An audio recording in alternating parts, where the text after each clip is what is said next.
अब आपको उस वर्ल्ड कप के बारे में बताते हैं जो इंसानों और मशीनों के बीच इस समय खेला जा रहा है। आर्टिफिशियल इंटेलिजेंस को लेकर नए नए प्रयोग हो रहे हैं और अब एक बिल्कुल नए तरह का प्रयोग हुआ है जिससे लगता है कि आर्टिफिशियल इंटेलिजेंस अब केवल कर्मचारियों के नहीं बल्कि उनके बॉसेस की भी छुट्टी कर सकता है। यानी जो रोबोट है वो सिर्फ लोगों की नौकरियां नहीं लेंगे, अब मैनेजमेंट में भी जो सीनियर लोग हैं उनकी भी नौकरियां रोबोट्स ले लेंगे। पोलैंड की एक कंपनी ने एक आर्टिफिशियल इंटेलिजेंस द्वारा पावर्ड रोबोट को अपनी कंपनी का सीईओ बना दिया है और यह एक महिला रोबोट है जिसका नाम है मीका।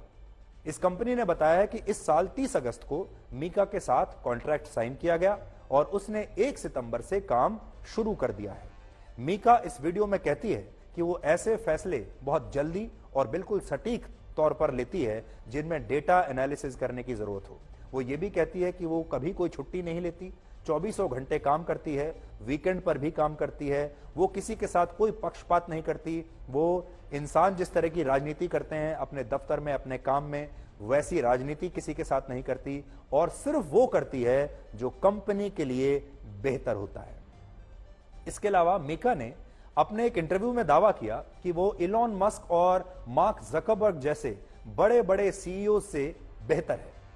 वैसे इंटरव्यू में यह भी देखा गया कि मीका से जब सवाल पूछे जा रहे थे तो और जब वो जवाब दे रही थी तो जवाब देने में वो काफी देर लगा रही थी। इंसान तो सवाल सुनने से पहले ही जवाब तैयार कर लेता है, लेकिन मीका बहुत सोच समझकर जवाब दे रही थी। लेकिन टेक्नोलॉजी जिस तरह से अभी आगे बढ़ रही है उसमें शायद ऐसी कमियों को भी बाद में ठीक कर लिया जाएगा। मीका को सीईओ बनाने का यह प्रयोग मशीन की बुद्धि और इंसान की सोच को नजदीक लाने की तरफ एक और नया कदम है और क्या पता आगे चलकर ऐसी मशीनें हमारी दुनिया का एक जरूरी हिस्सा ही बन जाएं। और रहा सवाल कि ज्यादा इंटेलिजेंट कौन है, मशीन या इंसान, और क्या एआई मशीनें इंसानों की जगह लेंगी, तो हमें समझना चाहिए कि एआई को इंसान ने ही आखिर बनाया है।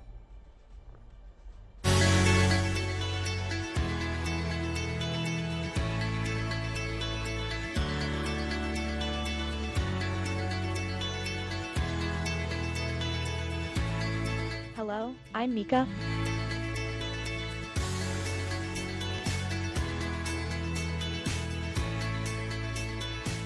Well, as a robot CEO, I don't really have weekends.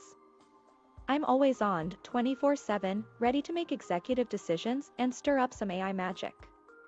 But hey, I don't mind. I'm here to help Dictador take over the world. My decision-making process relies on extensive data analysis and aligning with the company's strategic objectives. It's devoid of personal bias, ensuring unbiased and strategic choices that prioritize the organization's best interests.